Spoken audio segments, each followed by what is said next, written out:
Thank you very much for joining me. In the year 2025, one might have hoped that the global community would be working together to address the existential threat of climate change, working to prevent future pandemics, working to address the massive levels of income and wealth inequality that exist, working to improve the standard of living of struggling people all over the world. But tragically, that is not where we are today, quite the contrary. Instead of addressing the major crises that we face, the world is now looking at the terrible war in Ukraine, started by Putin, which has taken hundreds of thousands of lives over the last 3 years. We are looking at the horrific war in Gaza, where, as we speak, thousands of Palestinian children are facing starvation due to Israel's inhumane and illegal war policies. And now we face a dangerous and escalating war in Iran, which was begun in violation of international law by the extremist Netanyahu government. And the main point that I want to make today is that it is absolutely imperative that the United States not be dragged into this war. Let me say a word about how this war began. On Thursday, Netanyahu launched an illegal and unilateral surprise attack on Iran, bombing targets across the country and killing hundreds of people.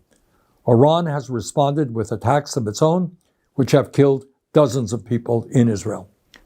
Whatever you may think of the corrupt and authoritarian Iranian regime, Israel's attack clearly violated international law and the United Nations Charter.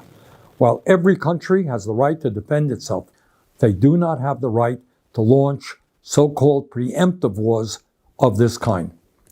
But let's remember who Netanyahu is.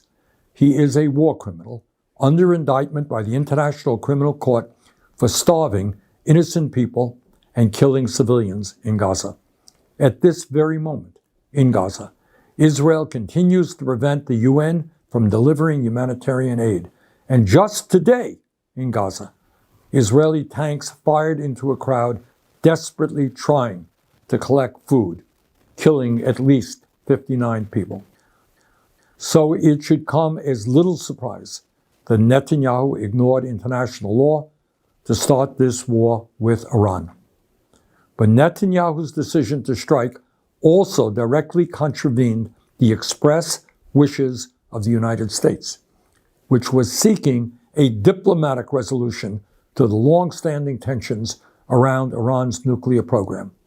In recent months, the United States has held 5 rounds of negotiations with Iran to resolve these long-standing concerns. Let me repeat. In recent months, the United States has held 5 rounds of negotiations with Iran to resolve these long-standing concerns. A 6th round of talks was planned for Sunday, but Netanyahu chose instead to start this war. So let's be clear. Israel's attack was specifically designed to sabotage American diplomatic efforts. In fact, in its first round of strikes, Israel assassinated the man overseeing Iran's nuclear negotiating team. And let's also remember that U.S. intelligence has never indicated that Iran has made the decision to build a nuclear weapon. Just a few months ago, Trump's own Director of National Intelligence, Tulsi Gabbard, testified to Congress that, quote, the intelligence community continues to assess that Iran is not building a nuclear weapon, end of quote. But Netanyahu chose to attack, crippling diplomatic efforts and risking a full-blown regional war. He is now openly talking about regime change in Iran and threatening to kill the political leadership of that country without any thought to the chaos that might ensue. Let's also not forget that the current Islamic regime in Iran is itself the product of a Western-backed coup in 1953 that overthrew the democratically elected government of Iran and replaced it with a corrupt autocrat. The critical question now is whether the United States will get dragged into Netanyahu's war. In my view, that would be a disaster. The United States must not be involved with another Netanyahu war, not militarily or financially.